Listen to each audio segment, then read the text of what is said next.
నమస్తే TV 49 news కు స్వాగతం. రామచంద్రపురం మండలం వెల్ల గ్రామానికి తొలిసారిగా ఎన్నికల ప్రచారంకు విచ్చేసిన తెలుగుదేశం ఎమ్మెల్యే అభ్యర్థి వాసంశెట్టి సుభాష్ కు అపూర్వ స్వాగతం లభించింది. వెల్ల గ్రామస్తులు వాసంశెట్టి సుభాష్ పై అడుగడుగునా పూల వర్షం కురిపించారు. సుభాష్ ఏ ఇంటికి వెళ్లినా మహిళలు హారతలిస్తూ పూలమాలలతో స్వాగతం పలికారు. అనంతరం ఎంపీటీసీ చిక్కాల స్వామి కాపు అధ్యక్షతన జరిగిన ఎన్నికల ప్రచార సభలో తెలుగుదేశం అభ్యర్థి వాసంశెట్టి సుభాష్ మాట్లాడారు. వెల్ల గ్రామస్తులు చూపిన ఆదరణ చూస్తుంటే ఎన్నికల ప్రచారానికి వచ్చినట్లు లేదని, విజయోత్సవానికి వచ్చినట్లుగా ఉందన్నారు. రాబోయేది తెలుగుదేశం, జనసేన, బీజేపీ సంకీర్ణ ప్రభుత్వమే అని సుభాష్ ధీమా వ్యక్తం చేశారు. రామచంద్రపురం నియోజకవర్గంలో ఏ గ్రామానికి వెళ్లినా రోజురోజుకు ఆదరణ పెరుగుతుందని, రానున్న ఎన్నికలలో ఘన విజయం సాధించడం ఖాయమన్నారు.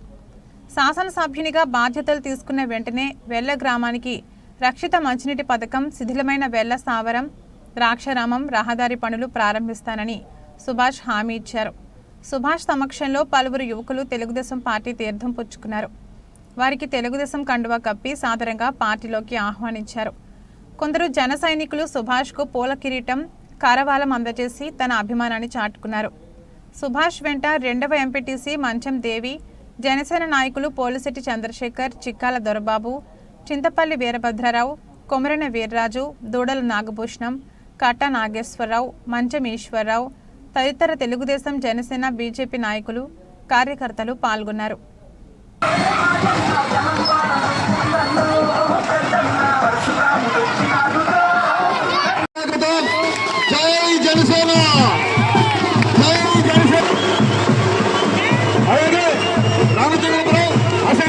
బీజేపీ నాయకులకు, కార్యకర్తలకు, వెల్ల గ్రామస్తులకు, వెల్ల ప్రముఖులకు, ముఖ్యులకు అందరికీ కూడా నా నమస్కారాలు తెలియజేస్తూ, ముఖ్యంగా నేను చెప్పాలనుకున్నది ఏంటంటే రాష్ట్ర పరిస్థితులను బట్టి ప్రభుత్వం దాన్ని తొక్కిపెట్టి దాన్ని రోడ్డు మీద గీడ్చి మన Janasena party, TDP party, BJP పార్టీలు ఉమ్మడి పార్టీని రాష్ట్రంలో అధికారంలోకి తీసుకురావాలన్న ఆలోచనతో చేసిన కార్యక్రమం ఈ పొత్తు కార్యక్రమం.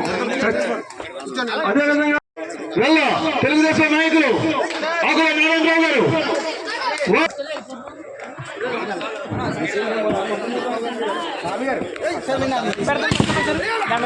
ఎన్నికోవాలి పెడతా ఉన్నారు. ఎందుకంటే మంగళగిరి అనేక ప్రత్యేకంగా వచ్చే ఏళ్లలో జనసేనకి అంత పట్టు ఉంది. ఈ ఊరి నుంచి చాలా అద్భుతంగా వచ్చి అందుకని పేరున ఎలా గంట దగ్గరికి వెళ్తారు. అలా చంద్రశేఖర్ గారుగా ఉండగా కొంత ఇబ్బంది వచ్చినప్పుడు జనాలందరూ మేమిద్దరూ బలోపేతం చేస్తాం జనసేనని. ఈ రామతపాలెం కాన్స్టిట్యూన్సీ మీద జనసేన ఫస్ట్ ప్లేస్, ప్రతి ఏ మూల చేసిన సరే అందరికీ తెలుసు. జనసేన అయితే ఉన్నతాడి మీద ఉందంటాను. పొత్తులో భాగంగా ఎవరికి ఇక్కడ వద్దాం మనం ఫస్ట్ నుంచి అనుకున్నా ఎవరికి చేసుకుందామని మాకు ఇద్దరుగా కాకుండా టీడీపీ నుంచి వచ్చినందుకు సుభాష్ గారికి వచ్చినందుకు ధన్యవాదాలు తెలుపుతూ, మనం అందరం అంటే రాష్ట్ర భవిష్యత్తు గురించి ఆలోచించాలి. ఒక ఇంట్లో తండ్రి గట్టిగా ఉంటే అది కుటుంబం. దొరబాబు గారికి ధన్యవాదాలు అండి. మరి ఇప్పుడు మరి జనసేన ఇన్ఛార్జ్ గారు, అలాగే జనసేన నాయకులు దొరబాబు గారు ఈ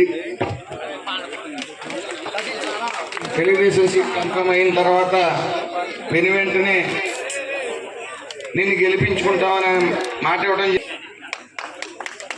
మరి అలాంటి ఊరు గురించి తెలుసుకోవాలి అనుకున్నప్పుడు కొంతమంది కార్యకర్తల్ని అడిగితే ఎల్లంటే ఓ నమ్మకం, ఎల్లంటే ఓ కోపం, ఎల్లంటే ఓ ప్రేమ, ఇవన్నీ కలబలు కలిసికట్టుగా ఉంటాయి. అదేవిధంగా ఎల్ల గ్రామస్తులందరూ కూడా ఎన్ని కులాలు ఉన్నప్పటికీ అందరూ కలిసే ఉంటారు. ప్రేమ చూపించవలసి వస్తే అంత ప్రేమ చూపిస్తారు, మాటిస్తే కంఠం కోసుకుంటారు అని చెప్పడం జరిగింది. మరి ఇక్కడికి నేను రాగానే ఈ సాదర స్వాగతం చూసి, ఈ అడవిడ చూసి నేను గెలిచేసానా అనుకున్నాను.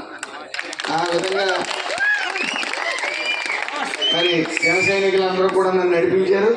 మరి విచారించదగ్గ విషయం ఏంటంటే గత 15 సంవత్సరాల నుంచి కూడా ఈ ఎల్ల గ్రామం అభివృద్ధికి నోచుకోలేదు. దాని ముఖ్యంగా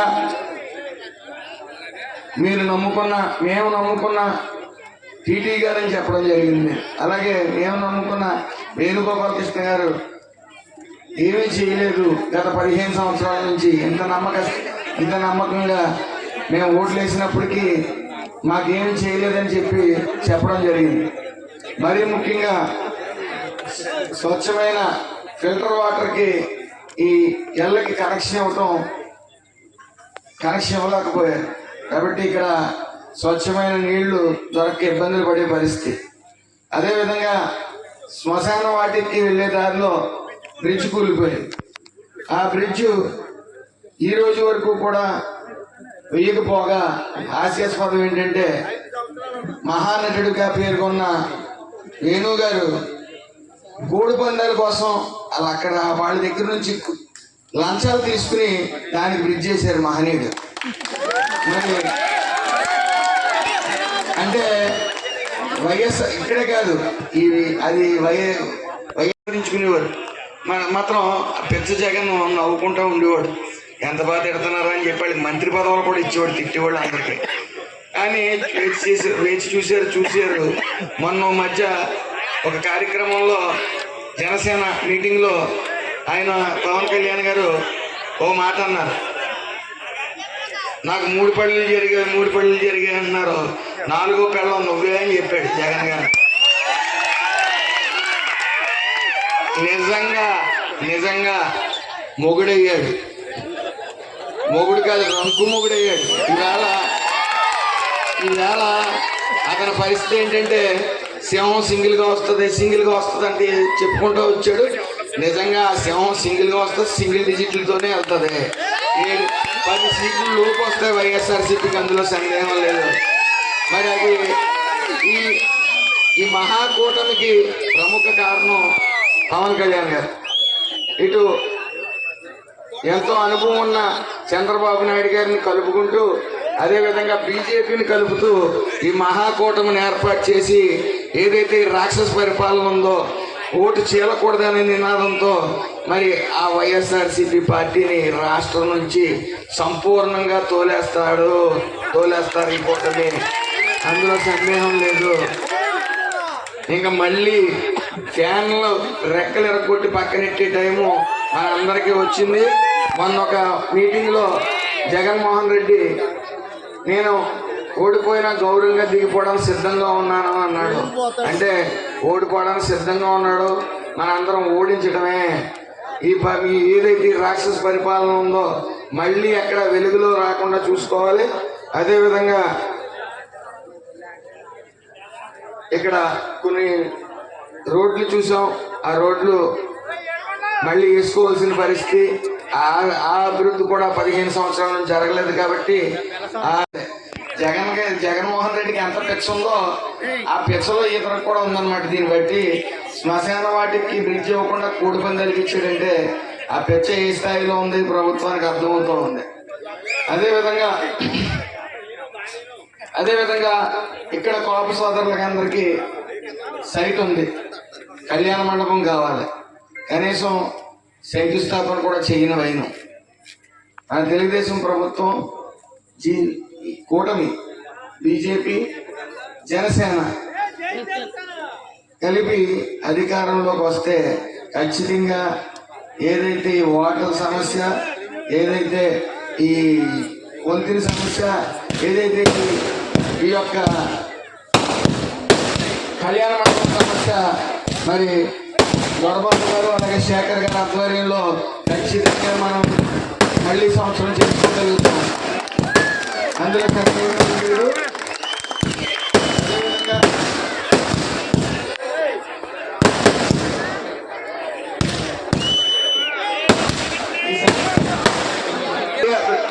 ఏ అభివృద్ధి నోచుకోకపోగా కొన్ని అక్రమాలు ఇక్కడ జరుగుతూ వచ్చాయి. 2 సంవత్సరాల నుంచి ఇక్కడ గుడి సైట్ ఉండగా ఆ గుడిని ఆక్రమించి అన్యాయంగా ఒకరు పట్టా ఇచ్చి ఆ దేవుడిని తీసి పక్కనెట్టే పరిస్థితి. మరి రోజులు ఎలా గడుస్తాయో తెలియదు, కానీ ఇలాంటి అరాచక పాలన ఖచ్చితంగా ఇలాంటి పనులు చేయడం వల్లే మళ్ళీ రాష్ట్రంలో ఈ ఫ్యాన్ అనే శబ్దం, అలాగే వైఎస్ఆర్సీపీ అనే శబ్దం ఎక్కడ వినిపించదు. అందులో సందేహం లేదు. మరి అలాగే పవన్ కళ్యాణ్ గారు ఒకే ఒక్క సీటు వచ్చినప్పుడు ఆయన నిరుత్సాహపడకుండా వచ్చి ధైర్యంగా ప్రెస్ని ఫేస్ చేశారు. ఆ రోజే చెప్పారు, నాకు ఒక్క సీటు వచ్చినా సరే నేను నిరంతరం జనాల మధ్యనే ఉంటాను, అందులో సందేహం లేదు, పోరాడుతూనే ఉంటానని చెప్పాడు ఆయన. మరి ఎంతో గుండె ధైర్యంతో పోరాడాడు ఆయన. ఆ రోజు నుంచి ఈ రోజు వరకు ఏమీ ఆశించకుండా మరి చాలా క్రమశిక్షణ గల జన సైనికుల్లా పనిచేస్తూ వచ్చాడు. మరి అతి దగ్గరలో జన సైనికులతో పాటు టీడీపీ కార్యకర్తలు అందరికీ కూడా అధికారం దగ్గరలో ఉంది. మనం ఇంకో 40 రోజుల్లో అధికారంలో ఖచ్చితంగా వస్తాం, అందులో సందేహం లేదు.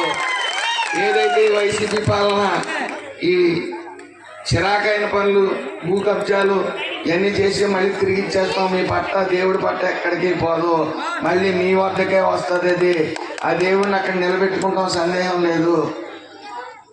ఆ రోజు ఏదైతే ఒక సీట్ వచ్చిన తర్వాత కూడా వాళ్ళకి